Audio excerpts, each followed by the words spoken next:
మనుషులు పై రూపాన్ని చూస్తారు. నన్ను చూడగానే ప్రొఫెసరు, డాక్టరు, యాక్టరు అనుకుంటారు రాజన్నని నన్ను. ఎందుకంటే మేమే వాళ్ళ కోట్లు వేసుకొచ్చాం. కానీ మా అంతర్భాగములలో, మా హృదయములలో ఏమన్నదో ఆ దేవునికే తెలుసు. హల్లెలూయా. అదేవిధంగా మీ హృదయములలో, మనుషుల హృదయములలో ఉన్నటువంటి ఆ యొక్క తలంపులు, భావనలు తెలుసుకోవటం మనుషులలో ఎవరి వల్ల కాదు, ఏ బాబా వల్ల కాదు, ఏ పూజారి వల్ల కాదు, ఏ పాస్టర్ వల్ల కాదు. దేవుని బిడ్డలారా, ఒకే ఒక వ్యక్తి మన హృదయాల్లో తెలుసుకోగలడు. ఆయన పేరు నజరేయుడైన యేసు. హల్లెలూయా.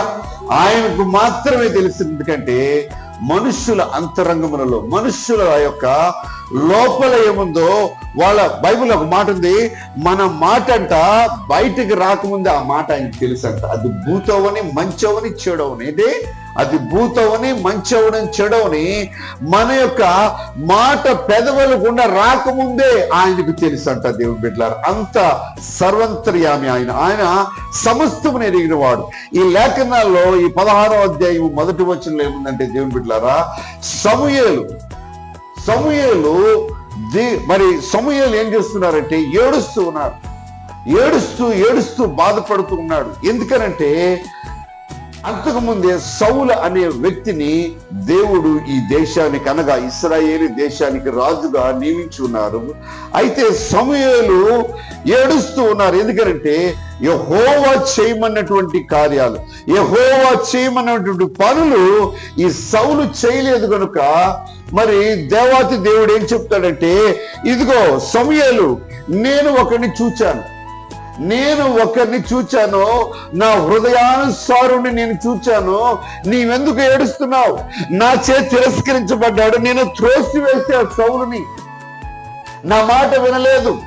ఎక్కడో నిమ్న వర్గం, లేకపోతే ఎక్కడో బెన్యామీను గోత్రం, అనగా ఈ యొక్క గోత్రాలన్నిట్లో చిన్నవాడు. అయినా కూడా నేను అతన్ని నిలబెట్టి రాజుగా చేస్తే, నా ఆజ్ఞలు, నేను చేయమన్న పనులన్నీ చేయలేదు కనుక నేను అతన్ని చేసినందుకు, నేను రాజుగా అతన్ని అభిషేకించినందుకు, రాజుగా ఇంతకాలం నేను కొనసాగించినందుకు నేను మిగుల బాధపడుతున్నాను. సమూయేలు అంటే సమూయేలు ఇంకా బాధపడిపోతాడు. అయ్యో, దేవునికే బాధ కలుగు చేశాడు అని చెప్పి దైవజనుడు ఏడుస్తూ బాధపడుతూ ఉంటాడు సౌలు గురించి. ఆ దినాన దేవుడు సమూయేలు దగ్గరికి వెళ్ళి, సమూయేలు నీవెందుకు ఏడుస్తున్నావు? ఎందుకు నీవు బాధపడుతున్నావు? లే, పైకి లే, నీవు లేచి నిలబడి నా హృదయానుసారుడు. ఎవరు హృదయానుసారుడు అంటే? దేవుని హృదయానుసారుడైన వ్యక్తి ఆ ప్రాంతంలో ఉన్నాడంటే. నా హృదయానుసారుడు. సౌలు గురించి నా హృదయానుసారుడు గాని, మంచోడు గాని, ఎర్రోడు గాని, లావుకుంటాడు, ఎత్తుకుంటాడని దేవుడు చెప్పలేదు. పలానా వ్యక్తి కుమారుని వెళ్ళి నీవు అభిషేకించమంటే అభిషేకించాడు అంతే సమూయేలు. కానీ ఈ వ్యక్తి గురించి ఒక ప్రత్యేకంగా ప్రభువు ఏం చెప్తున్నారంటే, నా హృదయానుసారుడు. హల్లెలూయా, హల్లెలూయా, హల్లెలూయా. దేవుని బిడ్డలారా, ఈ యొక్క జెస్సీ కుమారులు, దావీదు యొక్క తండ్రి పేరు ఎస్సీ, ఇంగ్లీష్ లో జెస్సీ అంటారు.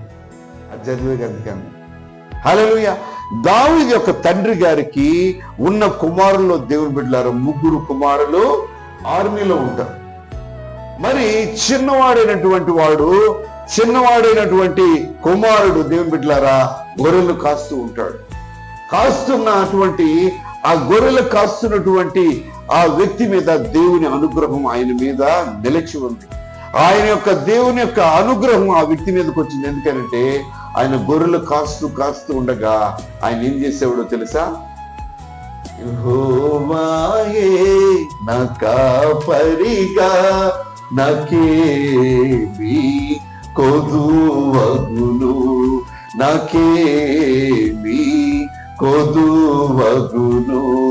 గాఢాంధకారపు లోయలలో నడచిన నేను భయపడను, నిదుట కరయు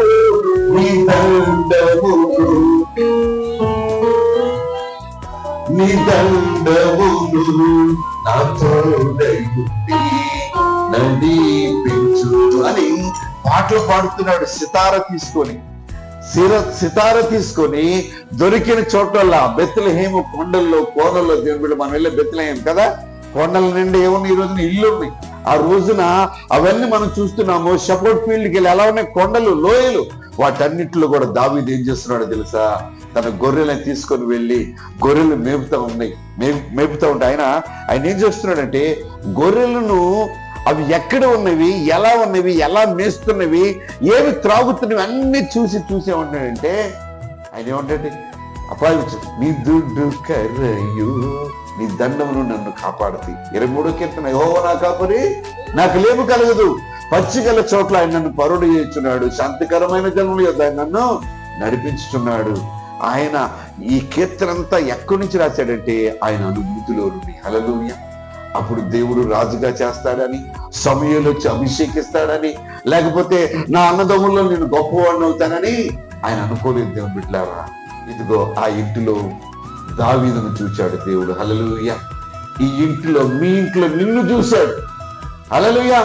నీ ఇంటిలో నిన్ను చూశాడు, నా ఇంటిలో నన్ను చూసి ప్రత్యేకపరుచుకున్నాడు. దేవుని బిడ్డ, నీవు సాధారణంగా మామూలుగా ఊరికే రాలేదు ఇజ్రాయెల్.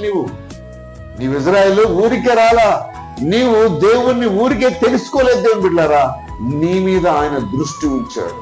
నీ మీద ఆయన దృష్టి ఉంచి నీ గ్రామంలోనే నిన్ను ప్రత్యేకపరిచాడు.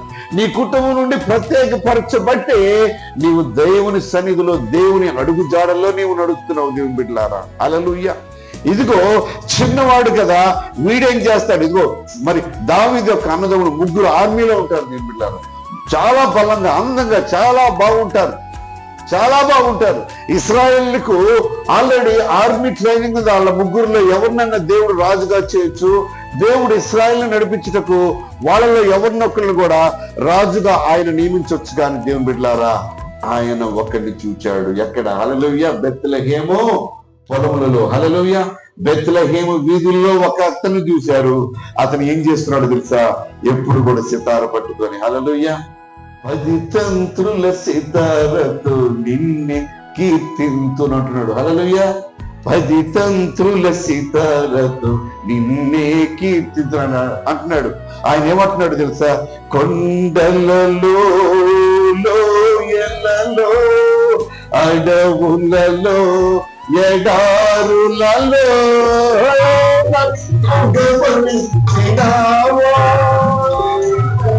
నన్ను నడిపించినావు,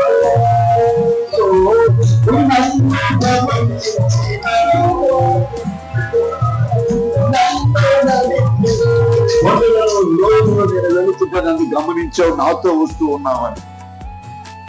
ఒక రోజున సింహం వచ్చింది. దేవుని బిడ్డలారా, గొర్రెను ఆ నోటితో పట్టుకుని వెళ్తుంటే దాన్ని వెంటపడి దాన్ని చంపివేసి గొర్రెను రక్షించాడు.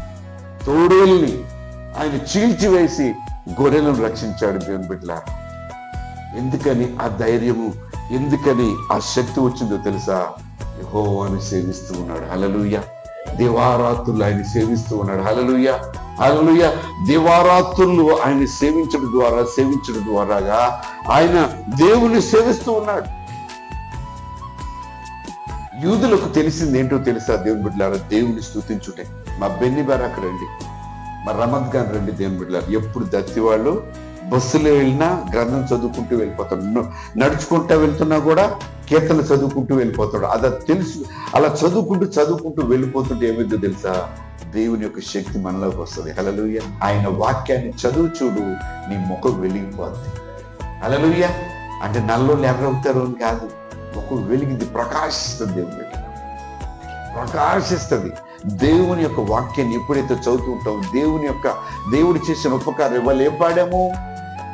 నీవు చేసిన మేలుకు ఉపకారాలను తలుచుకొని ఆయన స్తుతిస్తూ వెళ్ళిపోతుంటే ఏమిటంటే పాతాళం యొక్క తలుపులు పగిలిపోతాయి. నీ ముందున్నటువంటి నీ కుటుంబానికి నీకు ముందుగా ఏ అడ్డుగోడలు, ఏ బండలైతే ఉన్నాయో అన్ని కూడా బ్రద్దలైపోతాయి.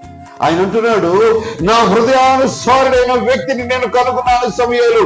నీవింక దుఃఖించ, ప్రలాపించ అవసరం లేదు. నీవు బయలుదేరు, బెత్లెహేము నీవు వెళ్ళు.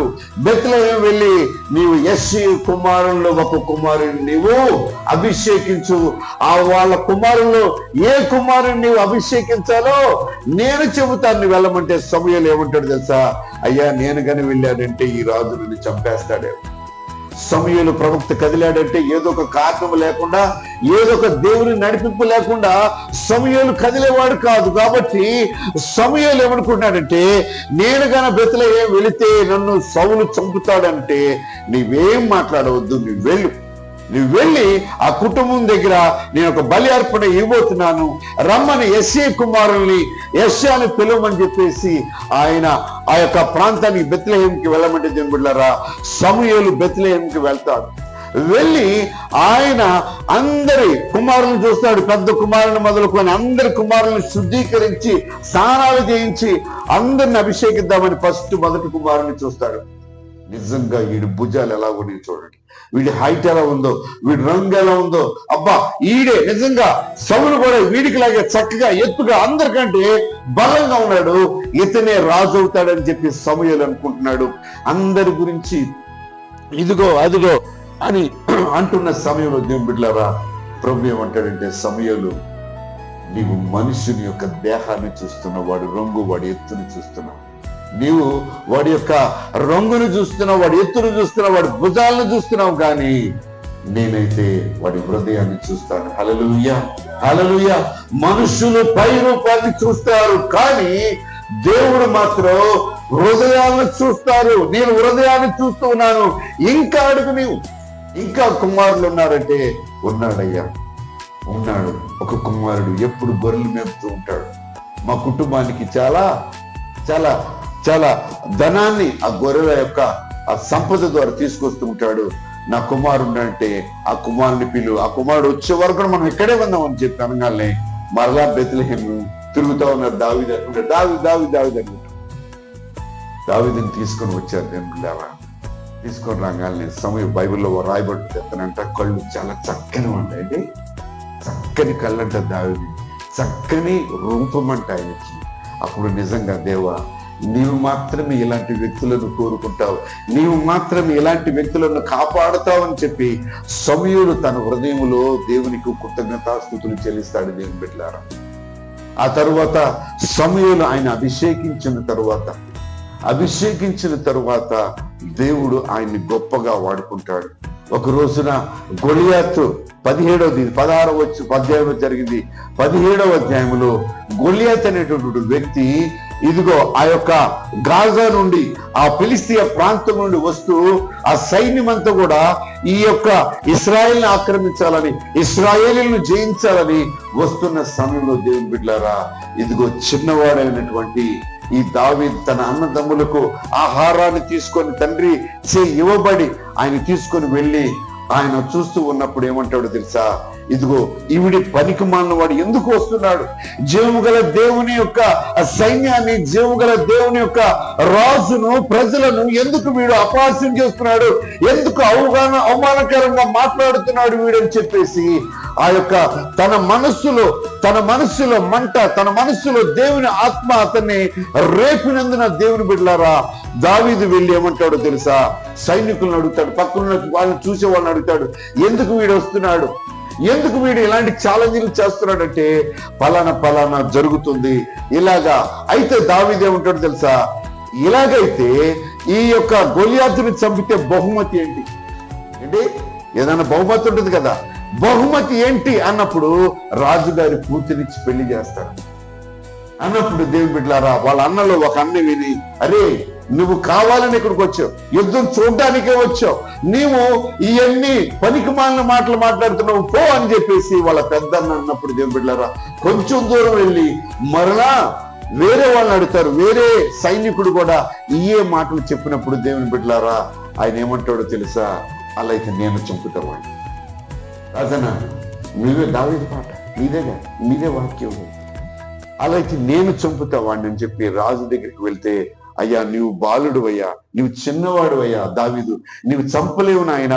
వాడు చాలా నైపుణ్యం కలిగిన వాడు, రోజు కూడా అభ్యాసం చేస్తూ ఉంటాడు, ఎలా నరకాలి, ఎలా చంపాలి, ఎలా ఐడియాస్ అన్ని వాడుకొని నువ్వు చంపలేవురా బాబు, నువ్వు వెళ్ళొద్దన్నప్పుడు దావీదు అంటాడు, ఏమంటాడు తెలుసా, రాజా, ఇశ్రాయేల్ రాజా, నేను గొర్రెల కాపరిని, నాకు ఎటువంటి యుద్ధ నేర్పు లేదు నా దగ్గర. నేను గొర్రెలు కాస్తున్నప్పుడు ఇదిగో ఆ యొక్క ఎలుగుబంట ఒకసారి వచ్చింది, సింహం ఒకసారి వచ్చింది, నా గొర్రెలను చూచినప్పుడు నేను వాటిని చంపాను. ఆ చంపడానికి దేవుడు నాకు తోడై ఉన్నాడు. హల్లెలూయా. దేవుడు నాకు సహాయం చేయబట్టి నేను వాటిని చంపాను. వీడు సింహం కంటే పెద్ద గొప్పవాడు కాదు, వీడు తోడేలు కంటే పెద్ద గొప్పవాడు కాదు, యెహోవా నామములో నేను వీడిని చంపుతానని వీళ్ళు దేవుని బిడ్డలారా, ఇదిగో ఆ గొల్యాతును 14-17 ఇంటికి వెళ్ళి చదువుకోండి. 1 సమూయేలు 17వ అధ్యాయంలో ఆ గొల్యాతును మరి చంపివేస్తాడు.